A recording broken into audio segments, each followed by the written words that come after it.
Well, hello, my friends. Welcome to me, your host, Christian Watson. So, my friends, there is a term that has, if there's any term that has pervaded the minds of American citizens and the world over the past year or so, dealing with the coronavirus plague, it is probably the term public health. The term public health has been used as a sort of a connotation of a shared interest to attain a certain condition of health amongst everyone. And that connotation implies the need for management that goes beyond the private person. The term public health cannot mean private health because, well, it's public. And public simply means as relating to everyone in a certain area and as manageable by something that can obtain quote unquote public's needs. So this term has really been taken for granted in my opinion, because I have always said that health is not a public affair, but a private condition.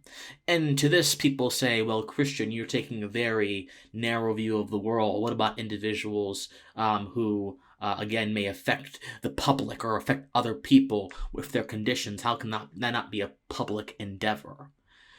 And I think the answer to this is very simple. And this may be an answer that is controversial and quite unorthodox. But the idea of a public health, again, suggests a collective ownership of a private condition. Those two terms, collective ownership and private condition, automatically contradict each other. So, for example, if there is, let's say, okay, my car, for example, I have a car. If my car is private property, I own it, it belongs to my person. It is an extension of my labor. I have purchased it through voluntary means. It is private property.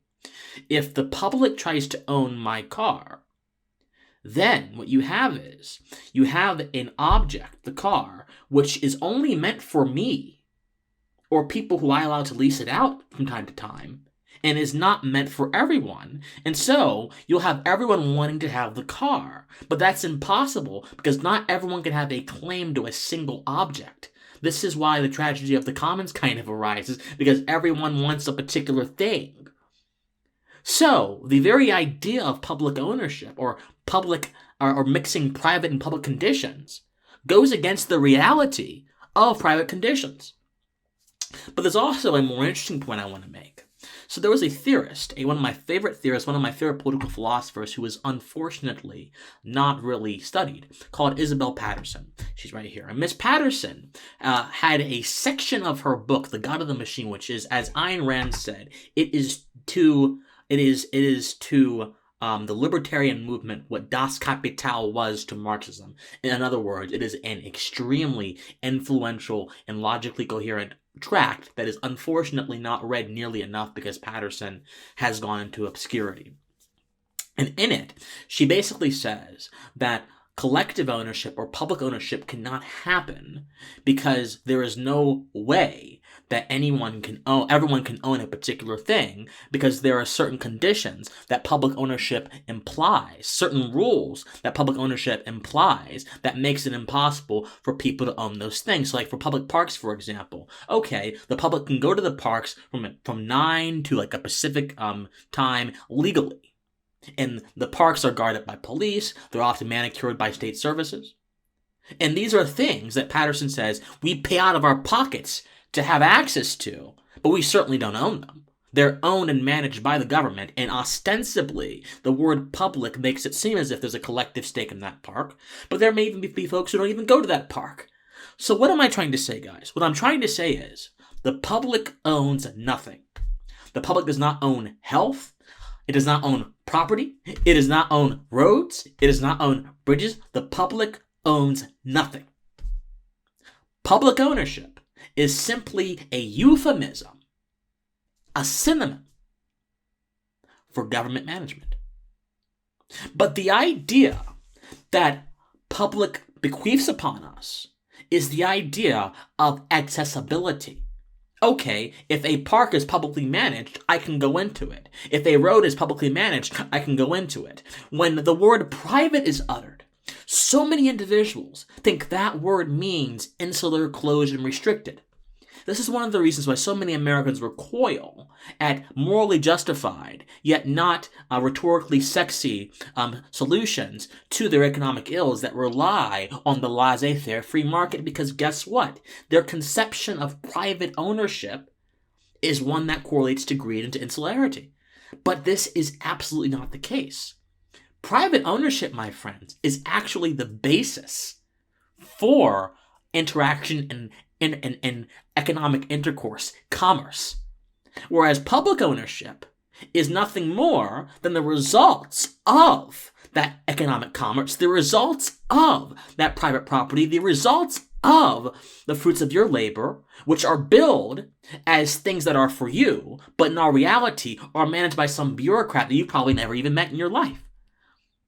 Public ownership, or the idea, rather, the construct of public ownership, actually requires you to have your stuff together, you to have a certain condition. If you didn't individually have the coronavirus or whatever, or if people didn't individually have the coronavirus, it would not be a quote-unquote public health catastrophe. Because again, the virus does not infect the public, it infects you.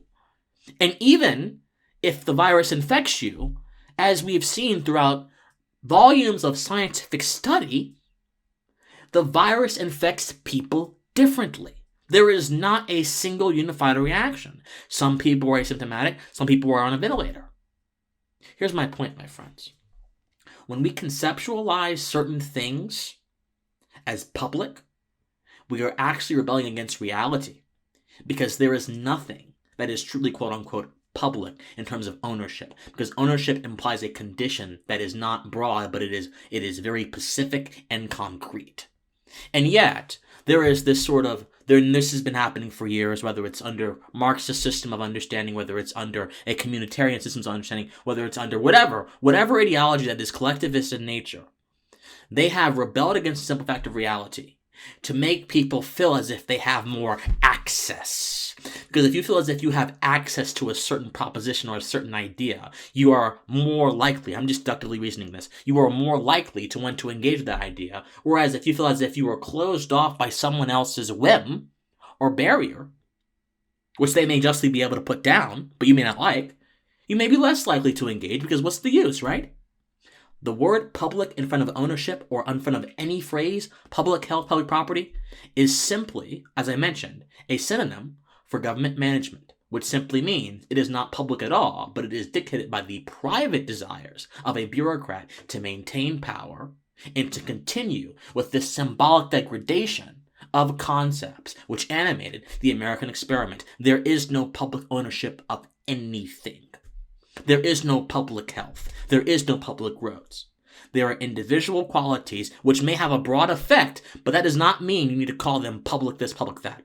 Now, does this mean, again, that we shouldn't be concerned with others? Because, again, accessibility typically, the concept of accessibility typically pairs us with others who also want to be in that space of accessibility. No, it does not mean that. As I mentioned before, private conditions are the building blocks of human interaction. The natural law theorist, Emerson Vital, one of my favorite natural law jurists. And natural law, for those of you who do not know, is the philosophy that the American government, the American experiment, was founded upon.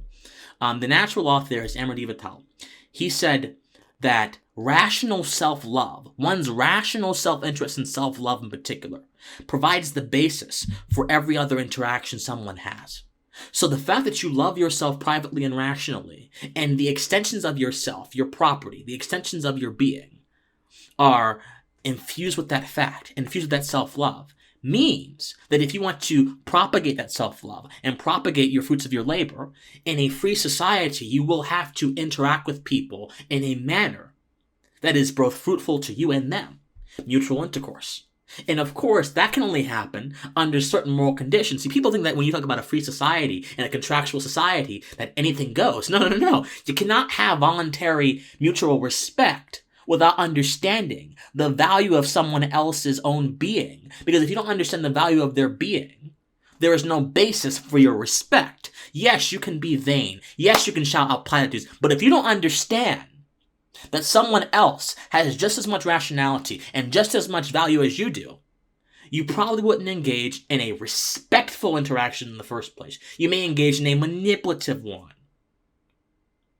My friends, the private is the precondition for everything. Your individual desires in society are the precondition for interaction. Simple as that. Simple as that. Let's fight this, as Patterson would say, this fiction of public ownership. And let's actually understand what brings rise to what we take for granted as public ideas like health and roads. What gives rise to that is the creative energies bound within you and exerted through you and by you in your everyday life. Think on it. My friends, if you want to support my channel, just do a quick favor if you could. Patreon.com/officialcwatson or PayPal, officialcwatson@gmail.com. I love you guys so much. Thank you for all your support. Like, share, and comment on this video. And as always, my friends, please stay pensive.